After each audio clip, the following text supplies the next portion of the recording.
Au titre qui domine l'actualité, elle est désormais en service. La nouvelle voie reliant le boulevard Nangui-Abrogwa d'Adjamé et la commune de Yopougon. Une bonne nouvelle pour les usagers de la route qui profiteront d'une bonne fluidité routière à Abidjan. Et depuis le lundi dernier, la SICARI tient un séminaire à Abidjan, une formation sur les aspects comptables dans le domaine de la réassurance non-vie.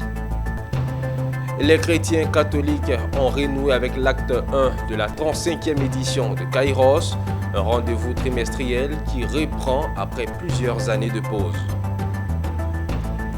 Et le secrétariat exécutif du comité de concertation entre l'État et le secteur privé a récemment organisé les rencontres dénommées Business to Government à San Pedro. Les détails dans un instant. Madame, Monsieur, bienvenue. C'est un plaisir de vous retrouver pour cette nouvelle édition sur Business 24 Africa. Nous démarrons avec cette bonne nouvelle pour les usagers de la route. Le ministre de l'Équipement et de l'Entretien routier Amédée Kouakou a procédé à l'ouverture officielle de la nouvelle voie reliant le boulevard Nangui-Abrogwa d'Adjamé et le 16e arrondissement de Yopougon par le 4e pont. La mise en service de cette voirie permettra d'accroître la mobilité au niveau de la ville d'Abidjan. La cérémonie d'inauguration s'est faite en présence de plusieurs acteurs de la presse. Zénab Dosso et Marius Seri nous font découvrir cette infrastructure routière. D'Adjamé boulevard Nangui-Abrogwa à la commune de Yopougon, 16e arrondissement, en passant par le 4e pont, la route est ouverte à la circulation. «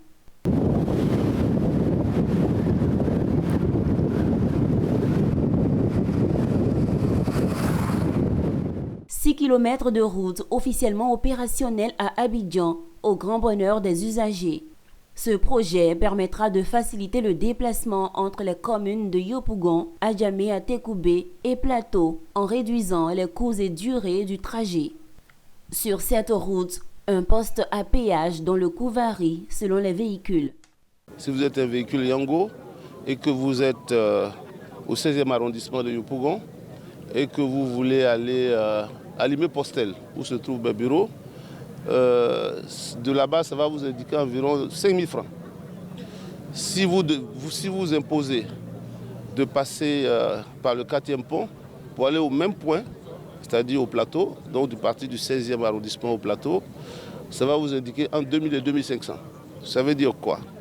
Que même si vous incluez le prix du péage à 500 francs, vous faites une économie substantielle de 2000 francs pour chaque trajet. C'est vérifiable, hein, ce que je suis en train de vous dire, c'est vérifiable. Nous sommes très satisfaits donc de ce projet. Le président Alassane Ouattara l'a voulu, ce projet a été réalisé. Depuis qu'on a eu cette ouverture partielle, tous ceux qui passent par la voie du Banco, vous voyez que les embouteillages monstres qu'on avait ont considérablement diminué. Le coût total des travaux pour cette réalisation s'élève à environ 154 milliards de francs CFA. Une seconde phase va se poursuivre jusqu'aux sapeurs-pompiers de Yopougon, tout comme plusieurs autres ouvrages verront le jour dans d'autres communes telles que Bingerville.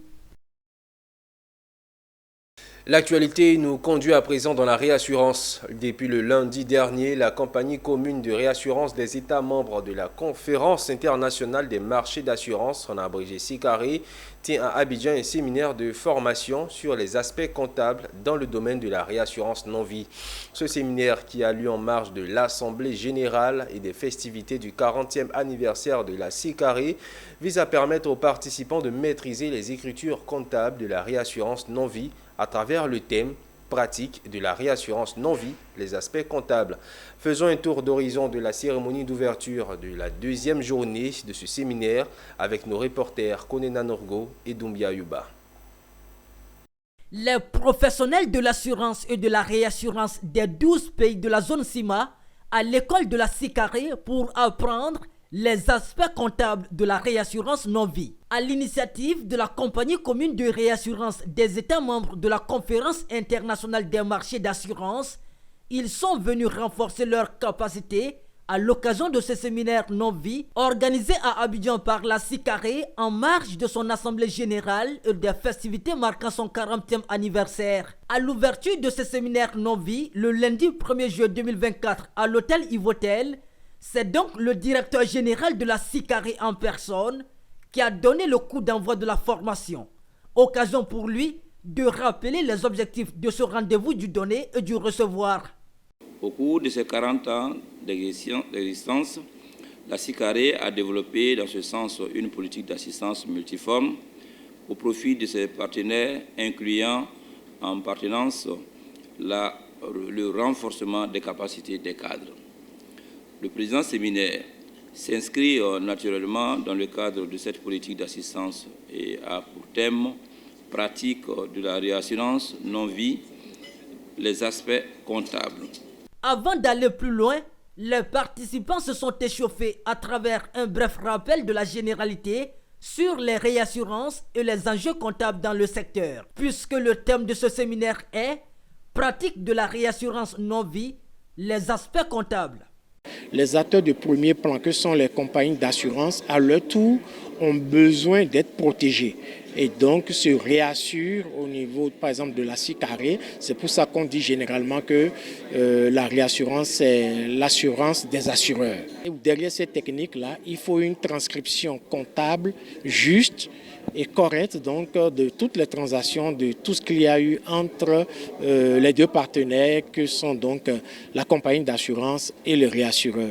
Conformément aux objectifs de ce séminaire non-vie, dont celui de maîtriser les écritures comptables de la réassurance, ce renforcement de capacité s'est voulu pratique au deuxième jour. Durant ces jours, nous sommes là pour leur donner la maîtrise de tout ce qui est technique de réassurance et puis comment mettre en place les états financiers et comptables de la réassurance. Ce séminaire ici à Abidjan m'a permis de mieux maîtriser dans le domaine de la réassurance, notamment les notions de la réassurance, les modes de réassurance, les natures de réassurance. Je voudrais vous dire que ça vient vraiment à point nommé, parce qu'entre les généralités sur la réassurance, que nous avons commencé hier, et les cas pratiques que nous avons commencé en fin de journée hier, nous avons continué avec les cas pratiques aujourd'hui, et ça nous a véritablement édifié. Institution internationale à gestion commerciale, la SICARE a été créée en 1981 par les 12 États membres de la zone franc d'alors. En cette année 2024, l'institution souffle sa 40e bougie, toujours dans sa quête de promouvoir les activités nationales d'assurance et de réassurance et ainsi contribuer au développement économique de l'Afrique.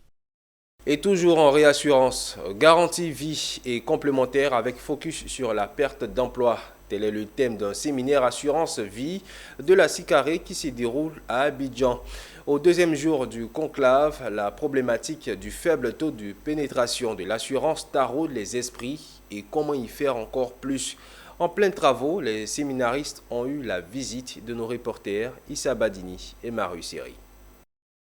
Et c'est mettre une course sur une autre.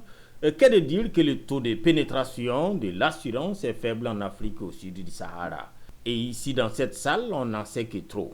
À ce deuxième jour du séminaire de la garantie vie et complémentaire, une attention est faite à l'éducation des usagers afin de tirer ce faible taux vers le haut. Pendant le séminaire, j'ai insisté pour dire aux assureurs que nous avions une responsabilité énorme sur le taux faible de pénétration des assurances dans notre zone. Beaucoup de gens n'ont pas souscrit à nos contrats parce qu'eux-mêmes ne savent pas de quoi il s'agit. Qu'est-ce qu'un contrat d'assurance vie? Beaucoup ne savent pas. Il faut qu'on éduque nos populations. Avant, en Afrique, il y avait la solidarité de la communauté.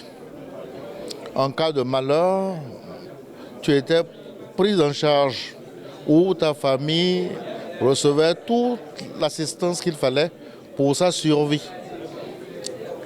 Ça, même lorsqu'on fait face à un risque de vieillesse, les vieillards étaient pris en charge par les communautés, les malades également, etc.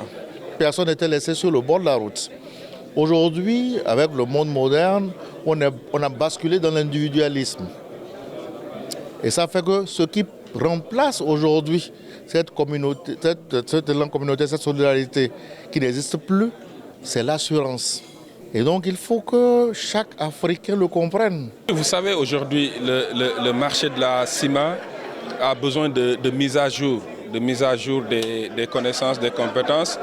Donc c'est important aujourd'hui qu'on puisse se réunir avec les autres acteurs des autres marchés. Ce séminaire vie se tient simultanément avec un autre, cette fois non-vie, tous à l'initiative de la SICARE. Des séminaires qui s'inscrivent dans le cadre de l'Assemblée générale annuelle de la compagnie de réassurance, couplés cette année avec les festivités de ses 40 ans d'anniversaire. Au chapitre Affaires maritimes, l'Institut de sécurité maritime interrégional rattaché à l'Académie régionale des sciences et techniques de la mer a tenu à Abidjan la 3e session ordinaire de son comité stratégique. Ce rassemblement visant à évaluer les actions menées et à tracer les grandes lignes des futurs projets a vu la présence de nombreux partenaires. Nous témoignent Walter Kofi et Doumbia Yuba. Maintenir l'accompagnement technique et financier de ses partenaires pour renforcer ses actions de sûreté maritime est l'un des principaux résultats ressortis lors de la 3e session ordinaire stratégique de l'Institut de sécurité maritime interrégional ISMI. Des travaux qui ont aussi servi de bilan dans lequel on dénombre près de 2500 stagiaires formés par l'Institut. En tant que représentant du président du conseil d'administration de l'ARSTM, je voudrais pleinement m'en réjouir.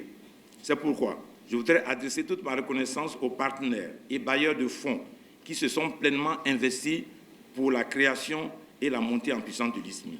Sera d'inscrire dans le long terme et de pérenniser les acquis de formation des personnels africains et les soutiens des partenaires de l'ISMI ainsi que les investissements de l'appui de l'État de Côte d'Ivoire à travers le ministère délégué en charge des affaires maritimes. Le représentant du ministre a également exprimé sa gratitude envers les partenaires internationaux, notamment la France, l'Union européenne, la CEDEAO, le Japon et l'Allemagne, qui ont permis à l'ISMI de fournir des programmes de formation de qualité. Il s'est enfin réjoui de la livraison prochaine du nouveau bâtiment administratif de l'ISMI, gracieusement offert par l'État de Côte d'Ivoire. Qui, sous la houlette de son Excellence, Monsieur le Premier ministre, a œuvré dans le cadre de la stratégie nationale de l'action de l'État en mer à l'aboutissement de ce chantier majeur qu'est la création et le développement de l'ISMI. Créé en 2015, l'ISMI a pour mission de former et de renforcer les capacités des personnels d'administration impliqués dans l'action de l'État en mer, ainsi que des structures régionales issues de l'architecture de Yaoundé. Le groupement des industriels du cajou de Côte d'Ivoire était le week-end dernier en assemblée générale. Entre bilan et perspective, l'organisation qui représente à elle seule 85% de la transformation locale du cajou a demandé à cette occasion à l'État la prorogation de la convention État-usinier qui, en principe, devrait prendre fin dans ce mois de juillet. Issa Badini nous en dit davantage. Ici, dans cette salle, la vingtaine de membres du ZICSI entendaient groupement des industriels du cajou en Côte d'Ivoire. En projection et religieusement suivi, l'essentiel des faits comptables et moraux proposés par le secrétariat exécutif. Nous sommes à l'Assemblée générale ordinaire du ZICSI et c'est comme ça depuis maintenant 6 ans. Cet exercice de redevabilité, une régularité que salue le Conseil Coton Anacarde. Nous félicitons les responsables du GICSI pour la régularité de ces rencontres qui montrent aussi la vitalité et le sérieux de cette organisation. Et malgré les autres années où on était dans une phase embryonnaire de la transformation, ils ont tenu et aujourd'hui la transformation devient de plus en plus visible.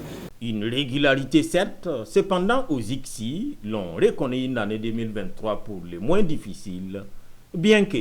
Je dois dire que c'est une année difficile. Comme vous le savez tous, cette fin de campagne a été marquée par quelques difficultés d'approvisionnement des unités de transformation locales. Mais je crois aussi qu'on ne peut pas se tenir à cette année seulement. Je crois que les choses se sont mieux passées d'autres années. D'une prévision de production cette année d'1 million de tonnes de cajou, les premiers producteurs mondiaux ne transforment que 300 000 tonnes.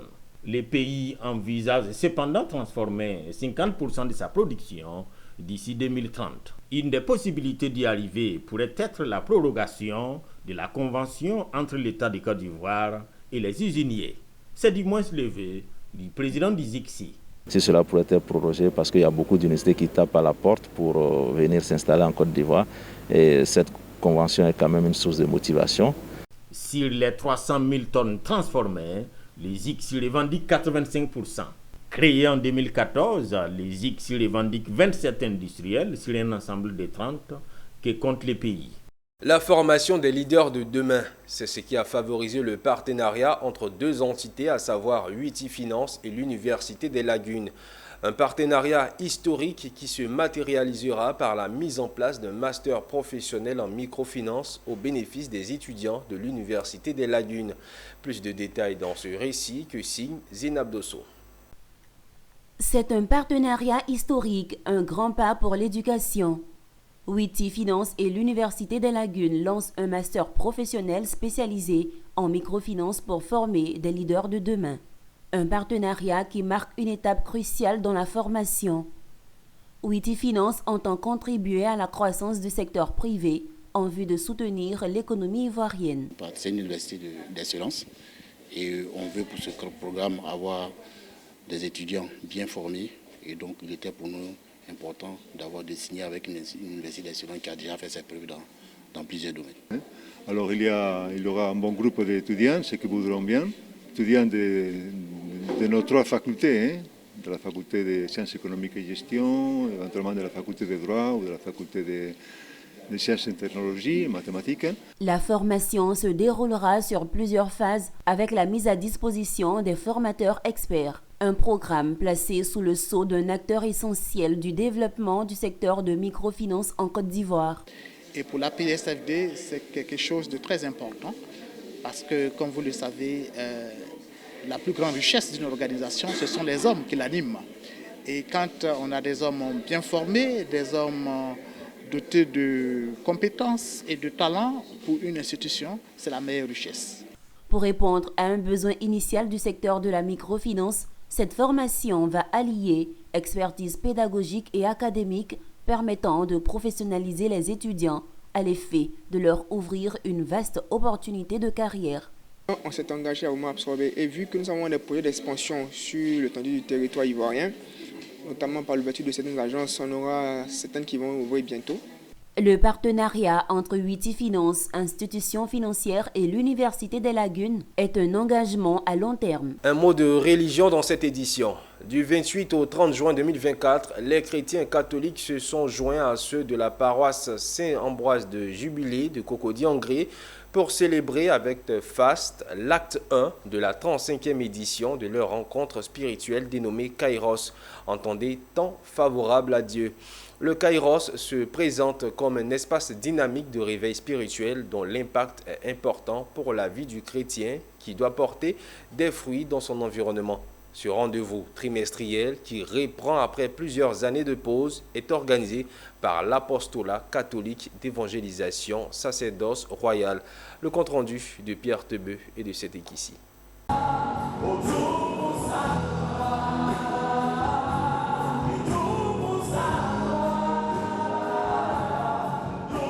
Et c'est reparti avec le programme Kairos.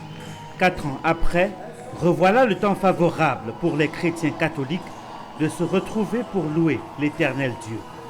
La case chapelle de la paroisse Saint-Ambroise du Jubilé a fait le plein de fidèles ce samedi 29 juin 2024, venus nombreux à cette 35e édition du Kairos.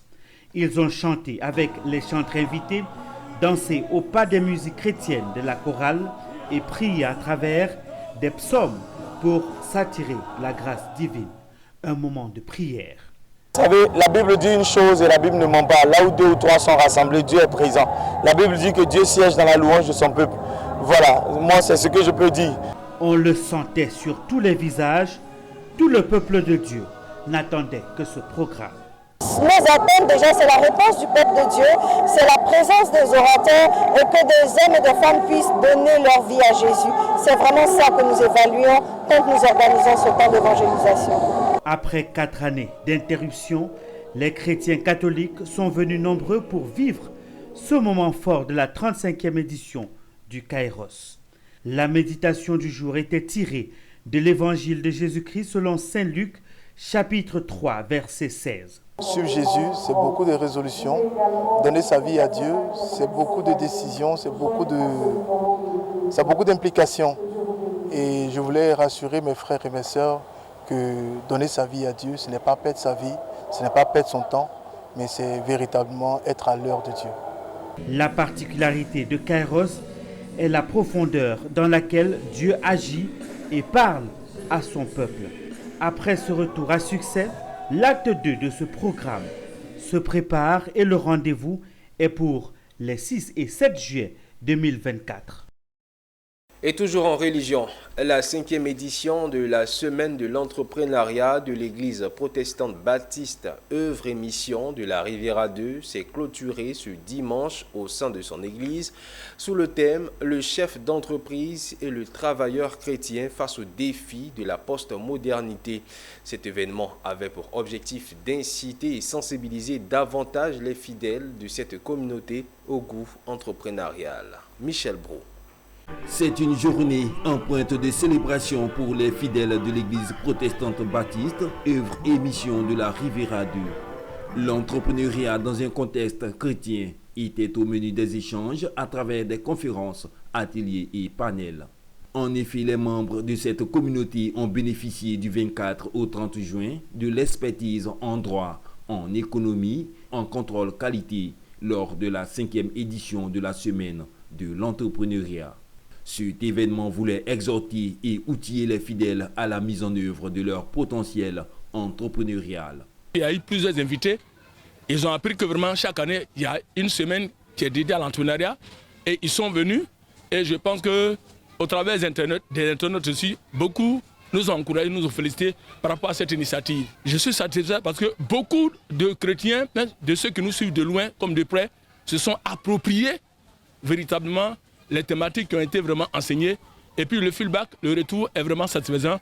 Et je pense qu'on est encouragé à persévérer. Une activité riche en enseignements au profit des auditeurs et membres de l'Église. Le choix précède l'intelligence. Donc nous avons trouvé utile de parler du choix qui est ou qui n'est rien d'autre que la planification stratégique. C'est-à-dire quoi? Savoir ce que nous voulons faire demain. En fonction de ça, nous pouvons conduire notre réflexion du jour. C'est des thèmes, c'est des sujets en tout cas qui nécessitent assez d'argent. Mais aujourd'hui, on a la grâce de le traiter dans une église pour permettre à plus ou moins à tous ceux qui travaillent ou tous ceux qui sont des membres de l'église de bénéficier de telle activité. Le séminaire de l'entrepreneuriat de l'église protestante baptiste œuvre et mission de la Riviera 2 se tient chaque année. Il contribue au développement des compétences entrepreneuriales, à l'autonomisation financière des fidèles pour en faire des modèles de changement dans leur communauté. Et direction la région du Gbeke à présent. Le conseil régional du Gbeke a tenu sa 2e réunion ordinaire au titre de l'année 2024. Si l'examen de l'état d'exécution du budget primitif au titre de l'année 2024 et du budget modificatif numéro 1 de la même année a été un point important de cette session, la question de l'employabilité des jeunes de la région a été aussi au cœur des échanges. Emmanuel Bozo pour plus de détails.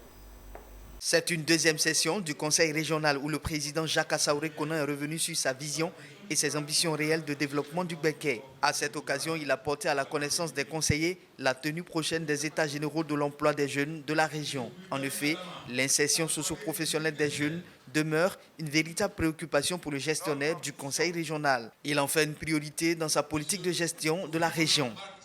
Il nous appartient donc en tant qu'élus de prendre le relais de l'action gouvernementale en proposant des solutions simples et adaptées aux réalités régionales.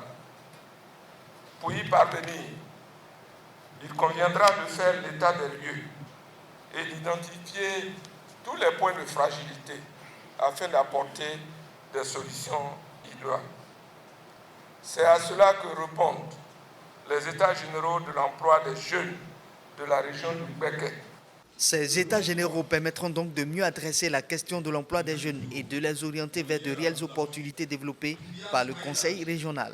Outre ce dossier sur l'employabilité des jeunes, le Conseil s'est penché sur l'état d'exécution du budget primitif au titre de l'année 2024 et du budget modificatif numéro 1 de la même année. Il faut noter qu'un excédent budgétaire à la clôture de la gestion 2023 a été affecté aux dépenses de fonctionnement et d'investissement du nouvel exercice.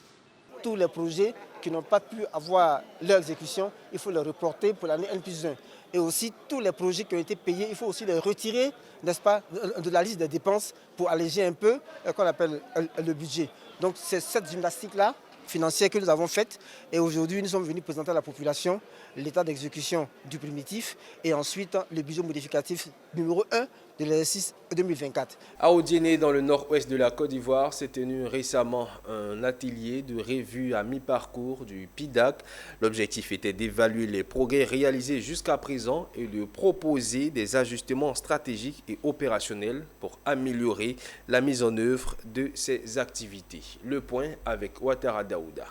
Un atelier national de revue à mi-parcours du programme intégré de développement et d'adaptation au changement climatique dans le bassin du Niger. PIDAC BN a réuni 5 jours durant les cadres des unités nationales et régionales de coordination du programme ainsi que ceux de la Banque africaine de développement chargée du programme et l'Union européenne ont tenu cet atelier en présentiel et en ligne à Odiéné du 24 au 28 juin. Objectif, évaluer les progrès réalisés jusqu'à présent dans la mise en œuvre du programme et de proposer des ajustements stratégiques et opérationnels pour améliorer la mise en œuvre des activités. Beaucoup a été fait dans le PIDAC, mais beaucoup reste à faire.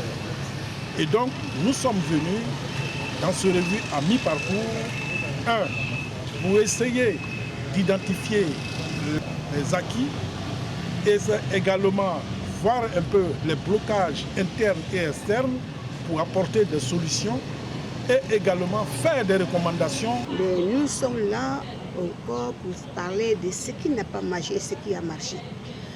Aujourd'hui, nous parlons de l'avenir du programme. Il faut amener vite les décideurs à tout mettre en œuvre pour que tout aille de mieux. Le PIDAC est initié par l'autorité du bassin du fleuve au Niger et dans 9 États membres, le Bénin, le Burkina Faso, le Cameroun, la Côte d'Ivoire, la Guinée, le Mali, le Niger, le Nigeria et le Tchad. Le projet Mamissou, initié par l'ONG internationale Save the Children, après 20 mois, arrive à son terme.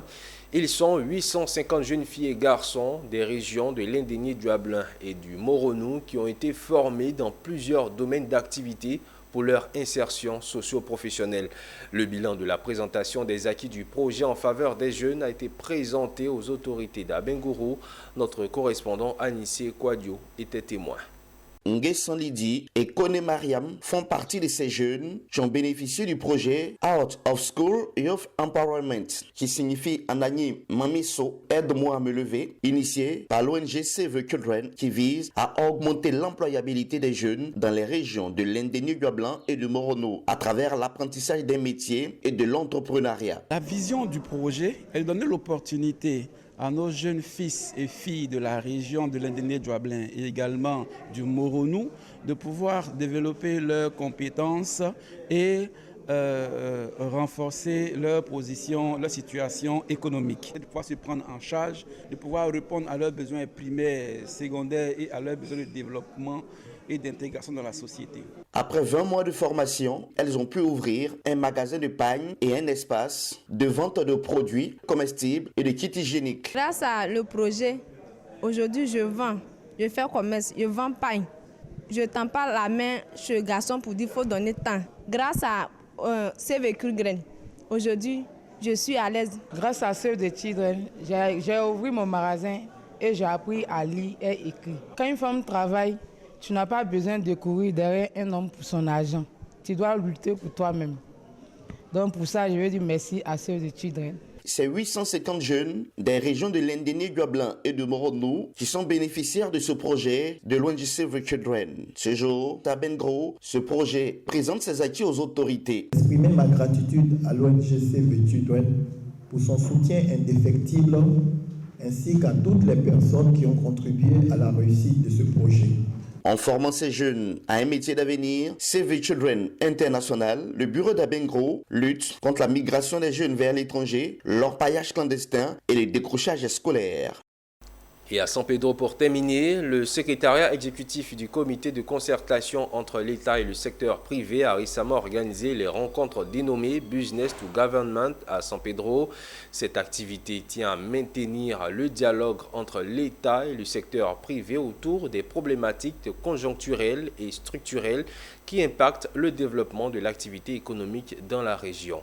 Une deuxième édition du genre qui a enregistré 213 participants. Les détails avec Abel Kouaou. C'est une deuxième édition des rencontres Business to Government qui aura tenu ses promesses. Une plateforme privilégiée ouvrant les portes des principales agences de l'administration aux usagers et au secteur privé. Elle a été l'occasion de se pencher sur la problématique de la maîtrise de l'énergie des unités de production, les dispositifs publics d'accompagnement des PME, la médiation judiciaire et la lutte contre la corruption.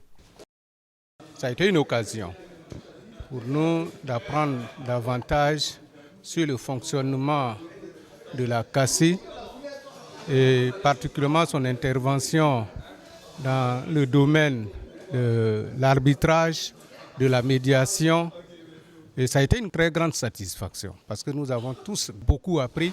Le CACI a un impact assez significatif dans l'environnement des affaires parce que quand on vient investir dans un pays, on vient investir parce qu'il y a la sécurité physique, mais il y a aussi la sécurité juridique et juridictionnelle. Le comité de concertation État-secteur privé a beaucoup œuvré en si peu de temps. Au cours de cette mission du premier semestre 2024, l'occasion a été saisie pour saluer les efforts de ses membres qui travaillent à maintenir le dialogue entre l'État et le secteur privé. Et en si peu de temps, ce comité en a fait beaucoup.